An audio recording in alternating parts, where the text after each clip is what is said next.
bahas soal yang pertama. Menurut teori ini, dalam belajar diperlukan inisiatif dan keterlibatan penuh dari peserta didik sendiri, maka peserta didik akan mengalami belajar eksperiensial. Teori belajar yang dimaksud adalah A. Behaviorisme, B. Kognitivisme, C. Humanisme, D. Konstruktivisme, E. Kekonstruktivisme. Di sini kata kuncinya adalah di belajar eksperiensial ya teman-teman. Jadi di sini belajar berdasarkan pengalaman yang dialami siswa seharusnya. Nah, jadi dari kata experience di sini artinya pengalaman.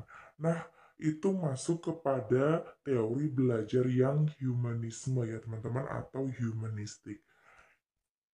Ini udah aku rangkumkan, ini diambil dari modul pedagogik ya teman-teman. Jadi bagi teman-teman yang ingin melihat sumbernya, silahkan download di deskripsi video ini ya teman-teman. Ada 2 modul di situ. Jadi kalau menurut teori humanistik ini, agar belajar bermakna bagi peserta didik diperlukan inisiatif dan keterlibatan penuh dari peserta didik sendiri. Jadi dengan peserta didik terlibat, maka mereka akan memiliki pengalaman ya teman-teman.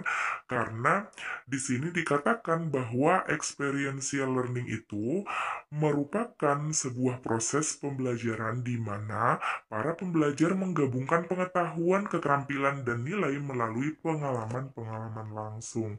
Jadi memang harus aktif sendiri ya teman-teman siswanya seperti itu. Jadi ini agak mirip dengan teori konstruktivistik. Jadi juga aktif siswanya seperti itu.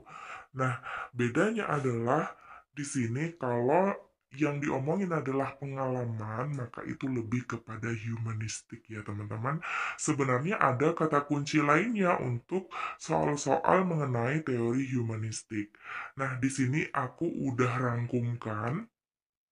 Jadi ini adalah tabel kata kunci, di kolom yang kiri adalah teori belajarnya, lalu kata kuncinya ada di sebelah kanan ya teman-teman.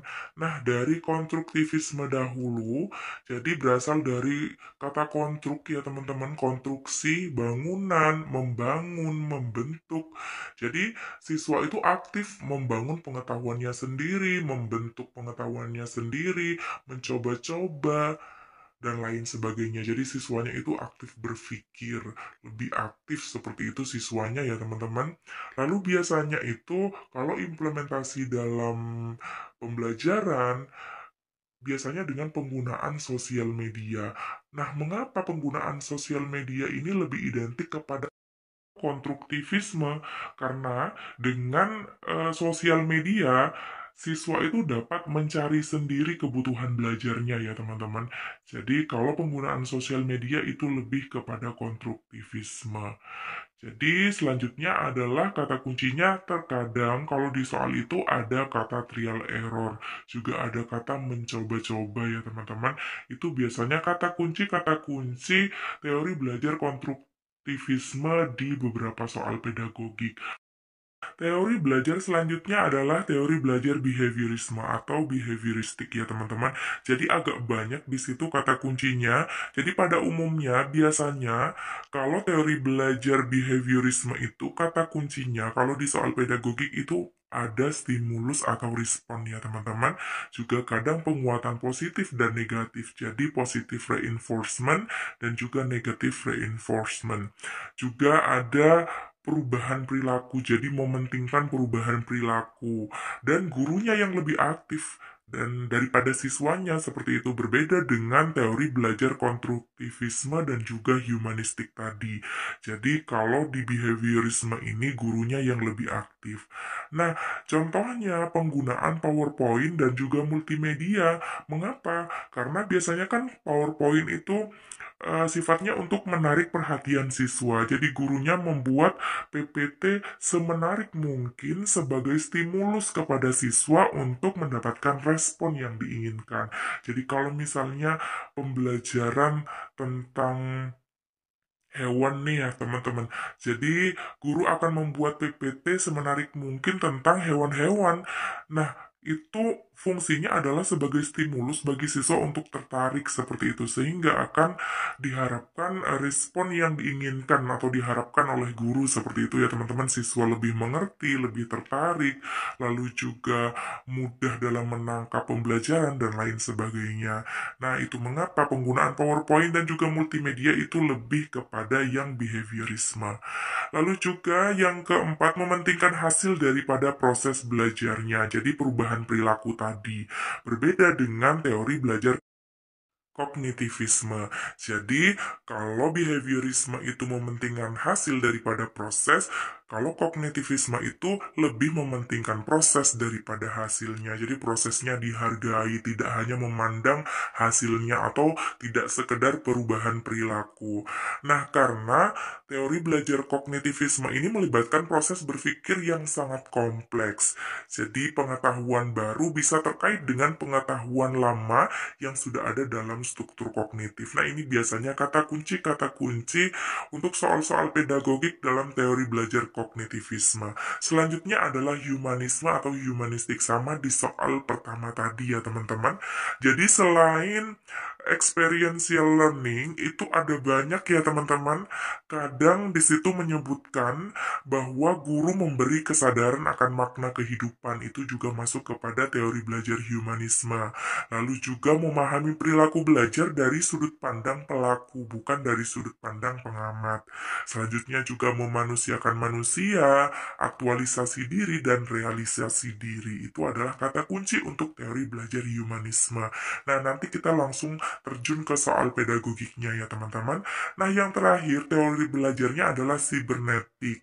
Jadi dari kata cyber ya teman-teman, jadi berkenaan dengan teknologi informasi seperti itu, kecanggihan teknologi informasi saat ini. Jadi misalnya pembelajaran daring, saat ini kita sudah bisa menggunakan Zoom Meeting, Google Meet, atau Teachmin ya teman-teman, dan lain sebagainya. Intinya kita memanfaatkan teknologi informasi seperti itu. Soal nomor 2, ketika siswa diberi tugas oleh guru, ketika tugasnya ditambahkan, maka ia akan semakin giat belajarnya. Merupakan contoh dari pelaksanaan teori. Jadi kita lihat di sini ya teman-teman, ketika ditambah tugasnya justru semakin giat. Nah, ini kan berkaitan dengan penguatan positif atau negatif ya teman-teman. Jadi berkenaan dengan behaviorisme. Jadi tadi kalau yang positif atau negatif reinforcement, penguatan positif atau negatif itu adalah kata kunci untuk teori belajar behaviorisme. Justru ditambah tugasnya, tapi malah tambah giat seperti itu. Nah, contohnya misalnya juga yang positive reinforcement itu misalnya ketika kita bisa menjawab atau ketika peserta didik dapat menjawab pertanyaan, dia diberi hadiah atau reward seperti itu ya, atau diberi tepuk tangan, penghargaan dan lain sebagainya, maka ia akan antusias untuk aktif kembali atau menjawab pertanyaan-pertanyaan guru yang lainnya seperti itu. Jadi itu masuk kepada yang positive reinforcement.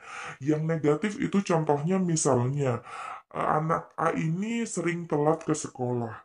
Jadi dia diberi hukuman saat dia telat. Nah, besoknya dia tidak telat-telat lagi. Nah, itu masuk kepada yang negative reinforcement ya teman-teman. Jadi di sini menuntut perubahan perilaku kepada si anak tadi. Jadi lebih masuk kepada yang teori belajar behaviorisme. Dia rangkuman yang aku jelaskan tadi ya teman-teman, ini berasal dari modul pedagogik. Silahkan sekali lagi, aku mau mengingatkan bagi teman-teman yang ingin membaca modulnya, silahkan download di deskripsi video ini. Jadi kalau menurut teori behavioristik di sini, jadi penguatan itu adalah faktor yang penting dalam belajar. Jadi penguatan dapat memperkuat timbulnya respon, sedangkan kata respon di sini kalau di behaviorisme itu adalah kata kuncinya ya teman-teman. Jadi berkenaan dengan stimulus dan juga respon. Jadi bila penguatan ditambahkan, maka respon akan semakin kuat. Itu yang dimaksud positive reinforcement. Jika penguatannya dikurangi, maka respon juga akan menguat. Nah, itu adalah negative reinforcement. Udah aku jelaskan sebelumnya ya teman-teman, udah jelas banget. Nah, kita lanjut ke soal yang ketiga. Berkembangnya pembelajaran dengan web learning dan pembelajaran melalui social media learning merupakan implikasi teori belajar. Nah, Seperti yang aku katakan tadi, yang aku udah sampaikan di tabel kata kunci tadi, jadi penggunaan sosial media ini lebih masuk kepada apa? Nah, di sini lebih masuk kepada yang teori belajar konstruktivisme. Teori belajar konstruktivistik di sini seperti yang aku jelaskan tadi, erat kaitannya dengan siswa yang aktif berpikir, membentuk pengetahuannya sendiri, membangun, mengonstruksi pengetahuannya sendiri, jadi lebih aktif daripada gurunya, seperti itu ya teman-teman, juga bebas menentukan sendiri kebutuhan belajarnya. Nah, mengapa menggunakan sosial media atau web learning? Karena dengan penggunaan sosial media, jadi siswa di sini kan udah banyak yang menggunakan sosial media ya teman-teman. Jadi ini sejalan dengan teori konstruktivistik di mana peserta didiknya itu adalah pembelajar yang bebas dapat menentukan sendiri kebutuhan belajarnya. Jadi misalnya mereka akan berkolaborasi dengan teman lainnya di sosial media, melalui sosial media, mencari apa yang mereka ingin ketahui, seperti itu ya teman-teman. Jadi mereka bebas menentukan sendiri. Jadi itu lebih masuk kepada yang konstruktivistik. Nomor 4, pendapat yang menyatakan bahwa pengetahuan atau pengalaman yang baru dapat terkait dengan pengetahuan lama yang sudah ada di dalam struktur kognitif seseorang adalah teori belajar. Nah, ini ya teman-teman, kata kuncinya ini ada di kognitif di sini ya teman-teman. Ini sudah pasti mengarah kepada teori belajar kognitivisme. Nah, jadi terkadang soal pedagogik seperti itu teman-teman, sebenarnya clue-nya itu udah ada di soalnya. Jadi tidak jauh-jauh dari soalnya. Seperti itu ya teman-teman, semoga teman-teman sudah dapat menaklukkan soal-soal pedagogik dengan mudah. Nomor 5, siswa belum dapat berhitung perkalian. Walaupun ia sudah berusaha giat dan gurunya sudah mengajarkan dengan tekun, namun jika anak tersebut belum dapat mempraktekkan perhitungan perkalian, maka ia belum dianggap belajar. Hal tersebut merupakan contoh dari belajar menurut pandangan. Nah, kita lihat di sini ya teman-teman. Jadi, yang aku cetak merah di situ adalah kata kuncinya. Jadi, walaupun ia sudah berusaha giat, maka ia belum dianggap benar belajar ya teman-teman. Karena belum dapat berhitung perkalian. Jadi di sini eh, tidak mementingkan prosesnya ya teman-teman. Jadi lebih mementingkan hasil daripada proses. Nah, silakan teman-teman ingat tadi di tabel kata kunci yang udah aku tampilkan sebelumnya. Jadi kalau lebih mementingkan hasilnya daripada prosesnya itu lebih masuk kepada teori belajar apa?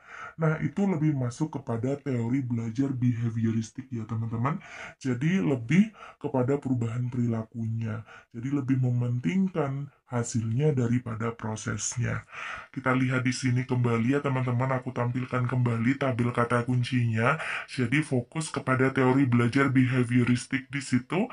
Jadi di poin keempat ya teman-teman. Nomor 6. Pada zaman modern ini, aplikasi teori ini berkembang pada pembelajaran dengan PowerPoint dan multimedia. Teori belajar yang dimaksud adalah, nah di sini kata kuncinya adalah di penggunaan PowerPoint dan juga multimedia ya teman-teman. Nah ini kan menarik ya teman-teman. Fungsinya adalah untuk menarik perhatian siswa. Jadi kita membuat sebagus mungkin, semenarik mungkin sebagai seorang guru sehingga siswa akan tertarik dalam mengikuti pembelajaran dari kita. Seperti itu ya teman-teman. Nah, penggunaan PowerPoint di sini yang menarik di sini itu fungsinya adalah sebagai stimulus kepada siswa ya teman-teman. Nantinya diharapkan respon yang udah diinginkan oleh guru ya teman-teman. Misalnya siswa bisa memperhatikan dengan baik atau bisa menangkap dan menerima pembelajaran dengan baik, seperti itu ya teman-teman. Jadi di sini berkenaan dengan stimulus dan respon. Jadi penggunaan PowerPoint di sini sebagai sebuah stimulus bagi siswa. Tadi stimulus respon dan juga penggunaan PowerPoint itu masuk kepada teori belajar yang behavioristik. Aku tampilkan buktinya yang aku ambil dari modul pedagogik ya teman-teman, biar teman-teman yakin seperti itu. Jadi kalau teori behavioristik itu biasanya penggunaan PowerPoint dan juga multimedia, seperti itu. Soal nomor 7, suatu aktivitas belajar yang berkaitan dengan penataan informasi, reorganisasi perseptual, dan proses internal merupakan hakikat belajar menurut teori. Nah, di sini kata kuncinya adalah penataan informasi. Jadi tadi, kalau teman-teman mengingat yang udah aku sampaikan di tabel kata kunci, jadi penataan informasi ini merupakan kata kunci dari teori belajar kognitif ya teman-teman. Nah, jadi ini ya teman-teman. Jadi menurut teori kognitif itu jadi suatu aktivitas belajar yang berkaitan dengan penataan informasi, reorganisasi konseptual, dan juga proses internal. Jadi sesuai dengan ilustrasi di soal tadi. Dan juga ternyata teori belajar kognitivisme ini mirip dengan konstruktivisme dan juga humanistik ya teman-teman. Pada segi siswanya yang aktif dalam berpikir ya teman-teman, yang aktif belajar seperti itu. Jadi pembelajarannya bermakna seperti itu. Nomor 8, kegiatan pembelajaran yang selama ini berlangsung banyak didominasi oleh guru. Guru menyampaikan materi pelajaran melalui ceramah dengan harapan siswa dapat memahaminya dan memberikan respon sesuai dengan materi yang diceramahkan. Hal tersebut sesuai dengan teori. Nah, di sini kata kuncinya ya teman-teman ada dua, yaitu pembelajarannya itu menggunakan ceramah dan juga yang diharapkan adalah siswa itu memberikan respon ya teman-teman, sesuai yang udah diharapkan guru seperti itu. Nah, kalau berkenaan dengan respon, yaitu mesti ada stimulus di awal ya teman-teman, itu erat kaitannya dengan teori belajar behavioristik.